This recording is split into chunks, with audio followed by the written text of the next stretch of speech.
নমস্কার। আপনারা জানেন লোকসভা নির্বাচনের আজ ফলাফল সকাল 8টা থেকে বিভিন্ন ভোট গণনা কেন্দ্রে ভোট গণনার কাজ শুরু হয়ে গেছে। ব্যাপক সাফল্য নিয়ে তৃণমূল কংগ্রেসের আসন একের পর এক বেড়ে চলেছে। আগেরবার তৃণমূল কংগ্রেস এই রাজ্যে ছিল 18টি আসন, ইতিমধ্যে 30-এরও বেশি আসনে এগিয়ে আছে তৃণমূল কংগ্রেস, অবশ্যই মুখ্যমন্ত্রীর জন্যই বলে আমরা মনে করি। আমাদের মধ্যে এই মুহূর্তে আছে বারাসাত পুরসভার চেয়ারম্যান ইন কাউন্সিল এবং বারাসাত শহর তৃণমূল কংগ্রেসের সভাপতি অরুণ ভৌমিক। অরুণ, আপনাকে স্বাগত। অরুণ, এই জয়ের পিছনে কি রহস্য আছে, আপনি কি মনে করেন? মানে বারাসাত নাকি অল ওভার পশ্চিম? বারাসাত, আপনি বারাসাত দিয়ে একটু বলুন। দেখুন, বারাসাতে 3বারের পরীক্ষিত সাংসদ 9 সাল থেকে ডক্টর কাকলি ঘোষ এবং প্রথমেই এটা তো সাংসদ নির্বাচন, স্বাভাবিকভাবেই তার যে উন্নয়ন এবং আমরা এটার উপরেই প্রচার রেখেছিলাম এবং ওনার যে অ্যাক্টিভিটিস সেটা বারাসাতের 7টা বিধানসভা এসি এবং লোকসভায় গিয়ে তার যে পারফরমেন্স, তারপরেই দাঁড়িয়ে মানুষ আবার তাকে সাংসদ চেয়েছে এবং তাই এই 7th রাউন্ডের মধ্যে তার এই 60,000 আনুমানিক লিড বারাসাত লোকসভা কেন্দ্রে এটা প্রমাণ করে। আমরা দেখেছি ডাক্তার কাকলি ঘোষ দস্তিদার লাগাতার উন্নয়ন করেছেন গত 15 বছর। তারপরও বিরোধীদের কুৎসা, অপপ্রচার, কিছু জায়গায় টাকার খেলা, কিছু জায়গায় বুথ এজেন্টদের ট্রান্সফার করে দেওয়া, আবার কিছু বিধানসভায় দেখা গেছে যে এজেন্টদের কাউন্টিংয়ের আগে আসতে না দেওয়া বা আসতে না আসা একটা প্রবণতা একটা লক্ষ্য করেছি আমরা। এটাকে আপনি কীভাবে দেখছেন? দেখুন, আমরা সব জায়গাতেই খুব অ্যাক্টিভলি আমরা কাজ করেছি এই নির্বাচনটা, কেন সারা ভারতবর্ষেই এবারকার রেজাল্ট একটু অন্যরকম এবং সেটা আশা করি এই 6-7 রাউন্ড গোনার পরে আপনারা বুঝতে পারছেন অল ওভার ইন্ডিয়া। পশ্চিমবঙ্গ তো আছে, পশ্চিমবঙ্গে 18টা আসন বিজেপি সেটা হারিয়ে আজকে 10-এর জায়গায় এসে পৌঁছাচ্ছে। এগুলো সবটাই তো পারফরমেন্সের উপর নির্ভর করে। একটা সাংসদ তার মানুষ ভোট দেন তার এলাকায় কাজ করার জন্য। যে 18টা সাংসদ তাদের মধ্যে দেখবেন তাদের অনেকেই তার এমপি ওঠার যে টাকা সেটা খরচাই করতে পারে। তারা খালি তৃণমূলকে গালিগালাজ করে গেছেন এবং রাজনীতিটা তাদের মতো করে দিল্লি বেস করে গেছে। পশ্চিমবঙ্গের মাটিতে পশ্চিমবঙ্গের মানুষ কি চাইছেন? পশ্চিমবঙ্গে ওয়ান্স একটা সাংসদ একটা দলের থেকে কি আর একটা দলে কেউ হলেন, এটা হওয়াটা শেষ কথা নয়। হওয়ার পরে 5টা বছর তার পারফরমেন্স দিতে হয়। সেই পারফরমেন্সটা যে তাদের নেই সেটা আমরা কিন্তু 21-এর নির্বাচনে টের পেয়েছিলাম। 19-এর নির্বাচনে 18টা সিট পাওয়ার পরেও 21-এর নির্বাচনে গিয়ে কিন্তু 126টা যে বিধানসভাগুলো থেকে তাদের পাওয়ার কথা ছিল আসলে তারা কিন্তু 77-এ ঠেকে গেছে সারা পশ্চিমবঙ্গে। স্বাভাবিকভাবে সেই সাংসদদের কোনো পারফরমেন্সই ছিল না, যার জন্য মানুষ 2 বছরই তাদের সম্পর্কে টের পেয়েছেন এবং যেখানে ভোট দেওয়ার তারা সেখানেই গিয়েছে বিধানসভা। এবং এই মুহূর্তে যেটা বলতে পারি, পশ্চিমবঙ্গে টোটাল সিপিএমের পার্সেন্টেজ ভোট কিন্তু সেই জায়গাতেই হয়ে গেল সামান্য। মুখ্যমন্ত্রী মমতা ব্যানার্জি ওনার যে জন্মমুখী কর্মসূচি লক্ষ্মীর ভান্ডার থেকে স্বাস্থ্যসাথী, এগুলো মানুষের মধ্যে কিরকম প্রভাব বিস্তার করেছে এই ভোটে, আপনি কি বলেন? অবশ্যই অবশ্যই, তার কারণ হচ্ছে বারাসাত সহ বারাসাতে ধরুন একটা সাইড হচ্ছে সাংসদ দীর্ঘদিনের এবং তার অ্যাক্টিভিটি সবাই জানেন, তারপরেও আবার সবাই চেয়েছেন। সাথে কিন্তু আমার মুখ্যমন্ত্রী সেই 64টা প্রকল্প, যেটা আমরা মাইকে বারংবার বলবার চেষ্টা করেছি যে পশ্চিমবঙ্গে যেন কখনো বিজেপি না আসে এবং কাকলি ঘোষ দস্তিদার বা তার মতন যত বেশি সাংসদ আমরা দিল্লিতে পাঠাতে পারবো, সেক্ষেত্রে আগামী দিনে বিগত দিনের যে রোষটা বিজেপি গভর্নমেন্টের কখনো 200 পার হয়নি, তার জন্য একটা রোষ। তাছাড়া পশ্চিমবঙ্গের থেকে 18টা সাংসদ গিয়ে তারা যেখানে টাকাকে ব্যারিকেড করেছেন, স্বাভাবিকভাবে 100 দিনের কাজ, হাউস ফর অলের টাকা, নানানভাবে যে টাকাগুলোকে আটকে দেওয়া, জিএসটির টাকা, স্বাভাবিকভাবে আজকের দিনে যে আবার ঘুরে গিয়ে সে সাংসদ সংখ্যাটা কিন্তু 30-32-এ পৌঁছাচ্ছে। দেখবেন আপনি লক্ষ্য করে আগামী দিনে যে গভর্নমেন্ট তৈরি করুক, যে গভর্নমেন্ট করুক, আগামী দিনে কিন্তু আর এই জিএসটির টাকা, পশ্চিমবঙ্গের ফেডারেল স্ট্রাকচার অনুযায়ী যে টাকা পাওয়ার কথা, দিন 15-র মধ্যে যে টাকা ঢুকে যাওয়ার কথা স্টেটে, সেই টাকা যে আজকে 2 বছরের উপরে আমরা পাইনি, যেটা নিয়ে বারবার অভিষেক বন্দ্যোপাধ্যায় বা মমতা বন্দ্যোপাধ্যায় সোচ্চার হয়েছে, দেখবেন আগামী দিন এই খেলাটা বন্ধ হবে। তৃণমূল প্রার্থী ডাক্তার কাকলি ঘোষ দস্তিদার আমরা দেখেছি এই রাজ্যের একজন প্রতিষ্ঠিত ডাক্তার, কিন্তু উল্টো দিকেও তার বিরুদ্ধে যিনি প্রার্থী উচ্চ মাধ্যমিক পাশ বলে লিখেছেন, কিন্তু তাতেও অনেকের সন্দেহ রয়েছে। এ নিয়েও একটা বিতর্ক রয়েছে। প্লাস মাদক পাচার বা যুবতীদের কুপ্রস্তাব দেওয়া হোয়াটসঅ্যাপের মাধ্যমে, এগুলো কিরকম প্রভাব ফেলেছে? দেখুন, প্রথম প্রভাবটা তো ফেলেছে যে একজন পরীক্ষিত 3বারের সাংসদ ডক্টর কাকলি ঘোষ, এবং তিনি যে স্ট্যাটাসের লোক, অর্থাৎ একদিকে যেরকম ডাক্তার, তার ফ্যামিলি স্ট্যাটাসটা ঠিক সেই ধরনের, বা তার আগের পিতৃপুরুষদের সময় সময়তে যারা ছিলেন তারাও মানুষের স্বার্থেই কাজ করেছে, এটা তো একটা ফ্যামিলি ব্যাকগ্রাউন্ড আছে। সেখানে দাঁড়িয়ে অপোনেন্টে এরকম একটা ক্যান্ডিডেট, যে কথাগুলো আপনি বলছেন, আমি একটা পলিটিক্স করি, সৌজন্যতা বোধ রেখে কথা বলি, কেননা ওনার থেকে আমরা এই ইলেকশনে সৌজন্যতা বোধ পাইনি। তৃণমূল সম্পর্কে উনি যে ধরনের উক্তিগুলো করেছেন, তাদের প্রত্যেকের বাবা মাকে দিয়ে লাইফ ইন্স্যুরেন্স করাতে বলেছেন, মানে মানে আমাদেরকে ডিরেক্টলি আর কি হুমকি দিচ্ছেন জীবনে মেরে দেওয়ার, যার জন্য ইন্স্যুরেন্স করতে হবে বাবা মা। স্বাভাবিকভাবে এই ধরনের একটা ক্যান্ডিডেট নিয়ে বেশি কথা বলে লাভ নেই। তবে কোথায় কাকুলিদি আর কোথায় এই আপনার ক্যান্ডিডেট বিজেপি, যার আমি নামটাও নিতে চাইছি না, স্বাভাবিকভাবে হার তার নিশ্চিত ছিল, কিন্তু আমরা জানি যে হয়তো 2 লক্ষর উপরে যাবে। এখন সবে 7th রাউন্ড কাউন্টিং হয়েছে, সেখানে আমার দিদি 57 থেকে 60-এ দাঁড়িয়ে আছে। আমরা দেখি 16 রাউন্ড তো কাউন্টিং হবে আমাদের, 16 রাউন্ড কাউন্টে দেখা যাক 2 লাখের উপর যায় কিনা আমার দিদির ভোট। দলের সবাই কি একইভাবে, আপনারা যেভাবে কাজ করেছেন নিরলসভাবে, দলের সবাই কি একইভাবে এইভাবে কাজটা করেছিল? যেমন আমি বারাসাত শহর সভাপতি, আমি তো সবাইকে নিয়ে একসাথেই চলতে চেয়েছি, একসাথেই। দলে কোথাও একটু থাকবে না, আমি আরেকজনকে দেখতে পাবো না বা সে আমায় দেখতে পারবে না, এটা বাড়িতেও থাকবে তো দলেই থাকবে। তৃণমূল কংগ্রেস একটা বৃহৎ দল, কিন্তু ডক্টর কাকলি ঘোষ বা সবচেয়ে বড় কথা, এবারকার যে গভর্নমেন্ট এই সরকারটাকে ফেলার জন্য, 10 বছরের ফ্যাসিস্ট সরকার, তাকে ফেলার জন্য আমার মনে হয় খালি পশ্চিমবঙ্গ নয় আর কাকুলিদির ইলেকশন নয়, সারা ভারতবর্ষে এর একটা আলাদা মানে ইলেকশন হয়েছে, যেটা বিগত বড় বড় টাকার ভেতরে থাকা যে সকল মিডিয়া, যারা একটা অন্যরকম বেলুন ফাঁপিয়ে ফুলিয়ে টুলিয়ে দেখানোর চেষ্টা করেছিল, আমাদের স্থির বিশ্বাস ছিল যে এই ইন্ডিয়া জোট, সেই জোট আজকে একটা কিন্তু এনডিএ জোটের কিন্তু সমতুল্য জায়গায় পৌঁছবে। আর পশ্চিমবঙ্গের ক্ষেত্রে আমরা এটা শিওর ছিলাম যে বিগত দিনে 19 সালে যে ধরনের ইস্তাহারে বুজরুকি কথাবার্তা বলে 19 সালে তারা 18টা সিট পশ্চিমবঙ্গের, বিশেষ করে বর্ডার এরিয়া, অ্যাডজাসেন্ট এরিয়া থেকে বা অন্যান্য জায়গা থেকেও তারা তুলেছিলেন। কিন্তু এটাই বিষয় যে সাংসদ হওয়াটা বিষয় না, সাংসদ হওয়ার পরে 5টা বছর কাজ করাটা বিষয়, তারপরে আবার একটা ইলেকশন আসে। আর এখানে তো আমাদের দিদি 3বারের পরীক্ষিত, তাকে প্রত্যেকবারই মানুষ চেয়েছেন, বারাসাত লোকসভার মানুষ, কিন্তু যারা 18টা সিট পেয়ে আজকে 10-এ দাঁড়িয়ে যাচ্ছে, বা 2 বছরের মাথায় তার বিধানসভাগুলো তারা ধরে রাখতে পারেনি, যেটা 125-26 হওয়া, সেটা তো অল ওভার পশ্চিমবঙ্গে 77টায় দাঁড়িয়েছে। স্বাভাবিকভাবে মানুষ তাদের পছন্দ করছে না। এক্সিট পোল নিয়ে কি বলবেন? এক্সিট পোল নিয়ে আপনাকে বললাম এর আগে যে এক্সিট পোলে তো ধরুন সারা বছর ধরে তেলে জলে রাখবো, এবার খেলা শেষ তো আজকে। এত ভালো ফল কি আপনারা আশা করেছিলেন?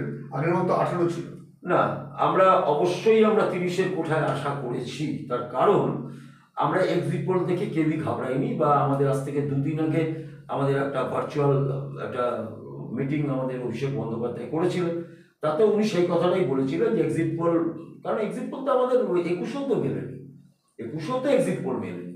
স্বাভাবিকভাবে আমরা এক্সিট পোলকে ধরিনি, আমাদের একটা নিজস্ব দৃঢ় বিশ্বাস ছিল মমতা বন্দ্যোপাধ্যায় আমাদের সুপ্রিমো, তার কাজ এবং আমাদের প্রত্যেকটা পয়েন্টে আমাদের নিরলস প্রচেষ্টা এবং মানুষের সাথে ভালো ব্যবহার, এবং আমাদের যে গভর্নমেন্ট প্রকল্পগুলো যেটা আমরা প্রত্যেকের কাছে সঠিকভাবে দলমত নির্বিশেষে পৌঁছতে পেরেছি, স্বাভাবিকভাবে মানুষও কিন্তু মুক্ত হাতে কিন্তু আমাদেরকে ভোট দিয়েছে। মুখ্যমন্ত্রী মমতা ব্যানার্জি এইবারের নির্বাচনে একটা লোকসভা কেন্দ্রে 2 জায়গায় 3 জায়গায় পর্যন্ত সভা করেছে। এই যে নিরলসভাবে যিনি কাজটা চালিয়ে গেছেন প্রচারের মাধ্যমে, কিভাবে দেখছেন সেটা? এটার কারণ হচ্ছে, একদিকে তো তেমন একটা বুজরুকি সরকার, সে বারবার করে আসছেন, কখনো বলছেন 200 বার, কোনো নির্বাচনে এসে বলছেন 400 বার, আবার যখন কম পাচ্ছেন তারপরে গিয়ে ওই হাবড়ার পৌরসভার মতন বুদ্ধদেব ভট্টাচার্যের কথায় বলতে হয় যে জিতেছে জিতুক, টাকা না দিলেই হলো। এ তো সেম ওই আমার আজকের দিনে দাঁড়িয়ে মোদী সরকারের ক্ষেত্রে কিন্তু আমার ওই বুদ্ধদেব বাবু সেই কথাটা মনে পড়ে গেছে, যে তার মানে যদি কাউকে যদি জনগণের ম্যান্ডেট যদি থাকে যে এই সরকারটাকে আনতে হবে বা এনে দিল, তারপরেও যেহেতু ফেডারেল স্ট্রাকচার অনুযায়ী একটা টাকা তো তাদের হাতে কুক্ষিগত থাকে, যেটা পরবর্তীকালে আমার মানে রাজ্যগুলোতে পৌঁছায়। সেখানে দাঁড়িয়ে ফ্যাসিস্ট সরকার, আমার সংখ্যা আছে 303, দেবো না, দেবো না, চেতে গেলে তাকে পুলিশ দিয়ে চ্যাংদোলা করে 3 ঘন্টা ধরে রাস্তায় ঘুরিয়ে তারপরে থানায় এনে ঢোকাবো। যদি কারো কাছে যদি সৌজন্যতামূলকভাবে যদি কোনো রকম অ্যাপ্রোচ করতে যাই, কোনো কিছু চাওয়ার কথা বলতে যাই, সেখানে দাঁড়িয়ে পেছন দরজা দিয়ে পালিয়ে যাব, এই ধরনের স্টাইলগুলো এই ফ্যাসিস্ট সরকারটা ছিল। স্বাভাবিকভাবে দিদি আমাদের তিনিও প্যানিক ছিলেন যে সরকারটা সব করতে পারে, যে সরকারটা 14 সালে ইস্তাহারে এত কিছু বলে ক্ষমতায় এলেন কিন্তু তার সবটাই ফুলফিল করলেন না জনগণের জন্য। আবার 19 সালে এসেও না আবার নতুন কিছু কিছু তার মধ্যে ঢোকালেন, সেগুলোতেও মানুষ ভরসা করে তাদেরকে ক্ষমতায় এনে দিল এবং আরও বেশি সংখ্যায়। কিন্তু তারপরে 5টা বছর কেটে গেলে 24-এর নির্বাচনের প্রাক্কালে দাঁড়িয়ে দেখা যাচ্ছে যে যেগুলো ইস্তাহারে দেওয়া আছে তার সবটাই ভাওতা, তার কোনোটাই করেননি। আজকে নতুন করে তিনি 100 বছর পূর্তি হলে ভারতবর্ষের কি দাঁড়াবে, তিনি আদৌ বেঁচে থাকবেন কি থাকবেন না তিনিও জানেন না, আমরাও জানি না, কিন্তু তিনি বলছেন 100 বছর মাথায় এসে দেশকে একটা অন্য জায়গায় নিয়ে যাবো। এই যে নানান ধরনের কথাবার্তা, মিলিটারিদের নিয়ে এত আবেগ অথচ সেই মিলিটারিকে নিয়ে তিনি তাদের একটা কন্ট্রাকচুয়াল সিস্টেমের মধ্যে ঢুকিয়ে দিলেন, যারা আমার দেশের বর্ডার পাহারা দেন। তো স্বাভাবিকভাবে সব জায়গাতেই তার এগেনস্টে ক্ষোভ রোষ সবটাই আছে, এবং ইন্ডিয়া জোটের যে আসন এটাই তার রিফ্লেকশন। আপনাকে একটা শেষ প্রশ্ন, আমরা নির্বাচনের আগে দেখেছি আপনার ওয়ার্ডে বিজেপির হাতে আপনি আক্রান্ত হয়েছিলেন, সেই সময় মুখ্যমন্ত্রী এসেছিলেন বারাসাত স্টেডিয়ামে, আমরা দেখেছিলাম সাংসদ ডাক্তার কাকলি ঘোষ আপনাকে নিয়ে মুখ্যমন্ত্রীর কাছে গেছিলেন, আপনার মাথায় সাদা ব্যান্ডেজ করা ছিল। আজকের এই নির্বাচনের এত ভালো রেজাল্ট, এবার কি হবে, বদলা না বদল? না, বদল বদল অবশ্যই হবে। বদল এর আগেও 3বার হয়েছে, এবারেও বদল হচ্ছে, বদলা কখনই হবে না। তার কারণ বলি আপনাকে, 21-এর নির্বাচনে দাঁড়িয়ে যখন 18 দিন আগে, পোলিংয়ের 18 দিন আগে, অর্থাৎ 17তে পোলিং হয়েছিল এবং 1 তারিখে আমায় যেভাবে তারা আক্রান্ত করেছিল প্রায় 150 লোক মিলে, তাতে আমি এবং আমার অনেক সহকর্মী তারা আমরা আক্রান্ত হয়েছিলাম। কিন্তু এবার আমি আমার ওয়ার্ডে একটা মিটিং করেছি, আমার সেই ওয়ার্ডে যে ওয়ার্ডের কথা আপনি তুললেন আমার কাছে 21-এর নির্বাচনে, আমি কিন্তু সেখানে গিয়ে একটা মিটিং করেছিলাম প্রায় 75টা মাইক লাগে, এবং সেই মাইকে যে প্রচার করেছি আমার সামনে হয়তো 500 আমার তৃণমূলের কর্মী ছিলেন, কর্মী সমর্থক। আমি কিন্তু মাইকে বারবার বলেছি যে এই বক্তব্য আমার কিন্তু সামনে যারা বসে আছেন তাদের জন্য না, এই 75টা মাইকের শব্দ যারা শুনছেন তাদের জন্য। অর্থাৎ আমি তার মধ্যে ওই 150 জনকে ইনক্লুড করেছি।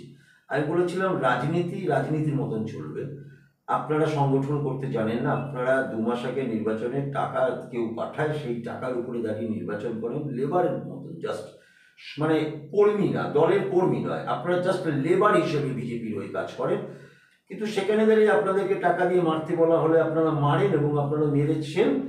এবং আমি নিজেও যদিও জানি যে চাক্ষুষ করেছি 30 জন যারা আমার মাথায় মেরেছে, রড মেরেছে বা আমার সহকর্মীদের, কিন্তু যখন দেখলাম এসডি অফিসে আমার কাছে চিঠি পাঠিয়ে রিকোয়েস্ট করা হচ্ছে যে 160 জন বাড়ি ছাড়া তাদেরকে বাড়িতে ঢোকান, আমি তাই তাদের উদ্দেশ্যে বলেছিলাম যে রাজনীতি করুন, জেতা হারা থাকবে। 34টা বছর আমরা ক্ষমতায় ছিলাম না, কখনো কংগ্রেস কখনো তৃণমূল কংগ্রেস, কিন্তু আমরা বারবার করে নির্বাচনে গেছি আশায় আমরা জিতবো, কিন্তু 34 বছরে জিতিনি, আমরা হেরে বাড়ি ফিরেছি।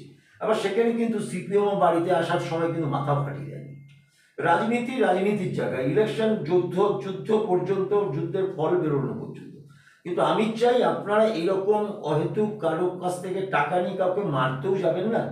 আর বউ বাচ্চা ছেড়ে, বাড়ি ছেড়ে যখনই আপনারা তো হারবেন, আমি নিশ্চিত আপনাদের ক্যান্ডিডেট হারবে, আপনারা হারবেন, আপনারা আজকে টাকায় আস্ফালন করছেন, কিন্তু আমি চাইবো এই নির্বাচনে আপনারা হারবেন নিশ্চিত, কিন্তু এইরকম কিছু ঘটনা ঘটাবেন না যাতে করে বউ বাচ্চা ছেড়ে আপনার বাড়ির বাইরে থাকতে হয়, বাড়ির বাইরে বাংলাদেশে চলে যেতে হয়।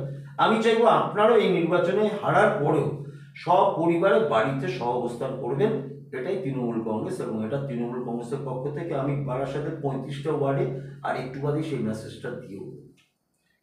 আমরা আরেকটা জিনিস দেখেছি, ডাক্তার কাকলি ঘোষ পরপর 3বার ধারাবাহিকভাবে উন্নয়ন করেছে, এবার ঠিক ভোটের আগে প্রত্যেকটা বিধানসভা ওয়াইজ উনি একটা ইস্তাহার দিয়েছেন যে আমি জিতে এলে এই বিধানসভায় এই কাজগুলো করে দেবো। এটা কিন্তু কতটা প্রভাব পড়েছে, সবটাই করব। মানুষের মধ্যে কতটা প্রভাব পড়েছে সেটা? সেটা খুব বেশি প্রভাব পড়বে না, কারণ আপনারা জানেন, মানুষ জানে যে তৃণমূল কংগ্রেস ইস্তাহার বা এজেন্ডায় নির্বাচনে বৈতরণী পার হতে কিছু না দিলেও মানুষের সাথে যেগুলো প্রয়োজন তারা নিজেরাই এমনি থেকেই করে। স্বাভাবিকভাবে এখানে মমতা বন্দ্যোপাধ্যায়ের কেসটা দেখুন, 64টা প্রকল্প, কিন্তু আপনি কোনো প্রকল্পকে ইস্তাহারে দেখতে পাবেন না। কিন্তু পশ্চিমবঙ্গের 10 কোটি মানুষের মধ্যে মিডিয়াকার ফ্যামিলি অনেক বেশি, এবং তাদের জন্য তাদের সমস্যার সমাধান করতে যে ধরনের প্রকল্পগুলো লাগা উচিত ঠিক সেই প্রকল্পগুলো কিন্তু উনি করছে। এগুলো কিন্তু আমাদের নির্বাচনী ইস্তাহারে ছিল। ডাক্তার কাকুলি ঘোষ 5টা বছর 9 সালে উনি দাঁড়িয়েছেন, তারপরে জিতে এসছেন। প্রথমে এসে রাস্তাতে বারাসাত জলমগ্ন থাকতো, সেটা আজকে থাকে না। হাই মাস্ট লাইট, বারাসাতে লাইট বলে কি জিনিস ছিল সেটা আমরা জানি খুব ভালো করে, আপনারাও জানেন বারাসাতের মানুষ। কিন্তু এই যে ধাপে ধাপে উন্নয়ন, সেটা 5 বছর ধরে তার নিরলস প্রচেষ্টা, সারা সপ্তাহ এসিতেই চলেছে। স্বাভাবিকভাবে আবার যখন 14তে নির্বাচন, তার কর্মকাণ্ড দেখে, তার উন্নয়ন দেখেই মানুষ আবার সচেতন। মানুষ আমরা যদি কেউ রাজনৈতিক দল করে মনে করি যে মানুষ বোকা, তাহলে তার চেয়ে বড় বোকা আমি নিচ্ছি। মানুষ সবচেয়ে বেশি সচেতন, তারা ভোটের মাধ্যমে সেটা কিন্তু বুঝিয়ে দেন।